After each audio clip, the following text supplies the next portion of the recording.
का ध्रुव जिसे जंगल में भेज दिया। आजकल तो 5 वर्ष के बालक को घर से बाहर नहीं भेजे। और देखो ध्रुव की मां ने जंगल में भेज दिया, क्योंकि मां ही बालक के प्रथम भगवान होते हैं।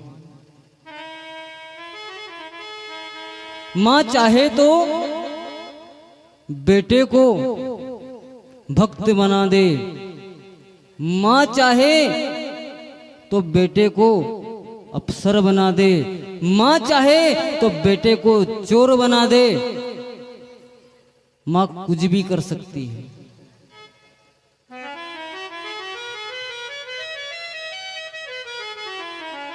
क्यों? अगर एक बार बालक गलती करके आ जाए और मां अगर उसे समझा दे कि बेटा आज तो तूने कर दी गलती, लेकिन कल से तू गलती मत कर देना, तो बेटा उस दिन से गलती नहीं करेगा। और अगर उस दिन मां ने उसको माफ कर दिया, उसकी वाई वाई कर दी, तो वो बेटा कभी नहीं सुधरेगा। ये मां होती है। कहते हैं मां की दुआ कभी खाली नहीं जाती, तो मां की बद्दुआ भी कभी खाली नहीं जाती। आजकल मां को एक जमीन के टुकड़े पर रखते हैं बालक।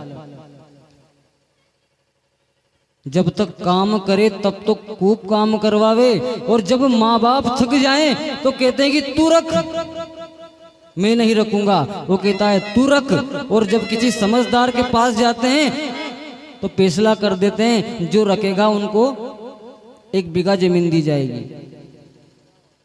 और जैसे ही जमीन का नाम सुनते हैं तो दोनों लड़ते हैं।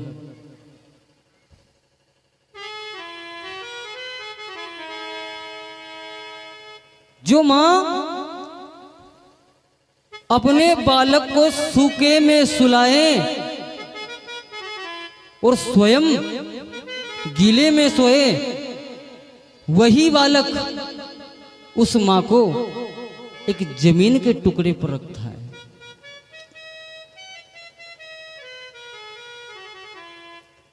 लेकिन कहते हैं कि मां के आंसू जो इस जमीन पर गिरते हैं, उतने 1000 वर्ष तक वो बालक, उसका पुत्र नरक में रहता है। मां की दुआ कभी खाली नहीं जाती, तो मां की बद्दुआ भी कभी खाली नहीं जाती। बर्तन मांज कर 4 बच्चे को पाल लेती है एक मां, लेकिन 4 बच्चों से एक मां नहीं पाली जाती। बालक को पालने के लिए वो मां क्या क्या कर देती है। दूसरे के यहां बर्तन मांज ले, झाड़ू मार ले,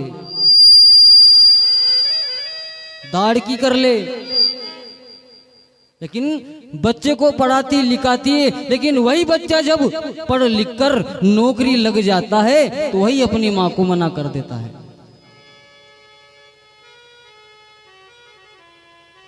बड़ी किस्मत वाले होते हैं जिनकी मां होती है। अरे उनसे पूछो जाकर जिनकी मां नहीं है। मां क्या होती है उसका दर्द ये बताएंगे। और कहते हैं कि मां को अगर दुख जो बालक देता है वो 1 कल्प तक नरक की यातना भोगता है।